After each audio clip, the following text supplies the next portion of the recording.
I just love these little motors. They were sort of popular in their day, but they were up against Bedfords and stuff like that. And then Transit, they couldn't live with them. They really couldn't. 1725, 1500 at first, and a 1725 four-cylinder engine in there.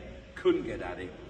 Bit of a problem to service and all the rest of it. No room round it or what have you. They're commas basically, but of course they became Dodge as they got into the 60s, 70s, the 70s. They became Dodge.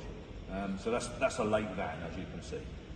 But I'll tell you what, when you moved it out there, it was a good clean, as you can see. But I mean, when it does polish up, where's he gone? That polish up mint, that motor, wasn't it?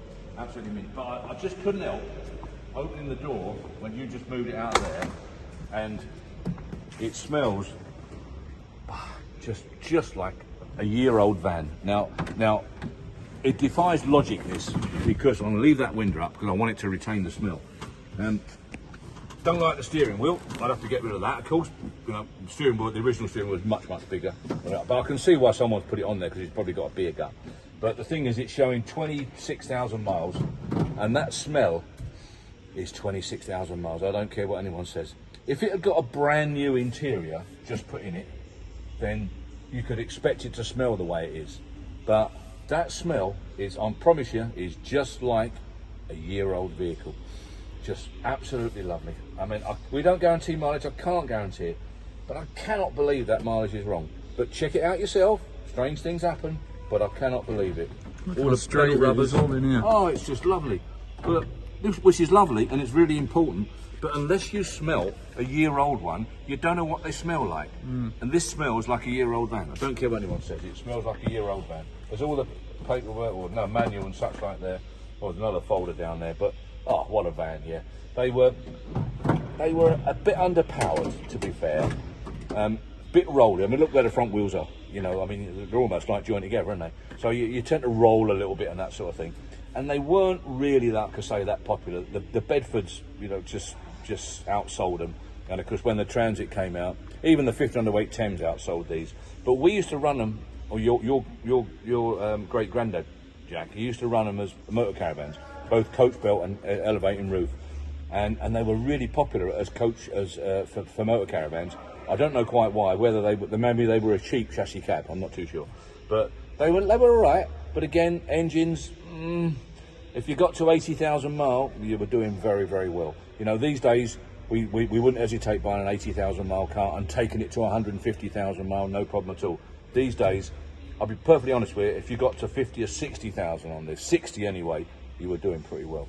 But we didn't have the oils as they have done these days. Real, I mean, straight down the sides. Oh, look how level straight. The van is. It is just so straight, isn't it? It's gorgeous, absolutely gorgeous.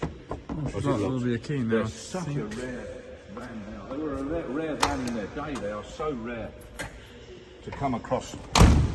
Even a tatty one. This is where they ought to go. Look, rotten as a pair. All down this corrugation. That is as straight as a die. Absolutely great.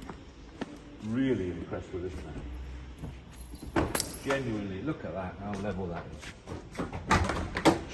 Genuinely impressed with this van. That's lovely, look isn't at it? Got the spares pack and all the rest of it. The breakdown kit, the rally kit, whatever you want to call it. I don't know, the Weber stickers. Look, it's just great, isn't it?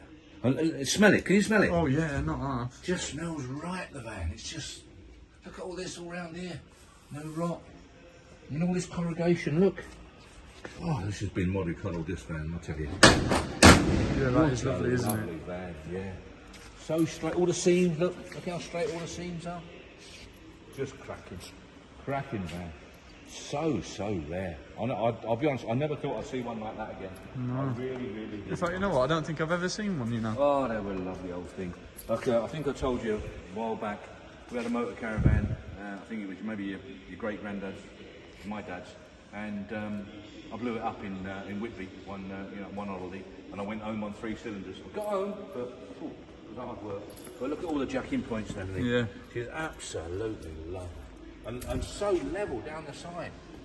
You know, most of them like a dog's hind leg, aren't they? But look at that. What a straight line. That deserves to be big money, that man. And I bet at the end of our period of collecting vehicles for the next sale, I bet this turns out to be, if not the car of the show, damn close to car of the show. I'll tell you. I really do. I rate this car. Really rate it. I think it's absolutely straight as a die. All this round here, all used to go to rotten as a pair. Really lovely.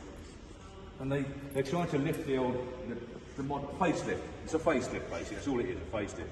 By putting this on and calling it a Dodge, it's a comma. So it is. It's a comma. It's a comma express. I think they call them express in the end. I'm not too sure.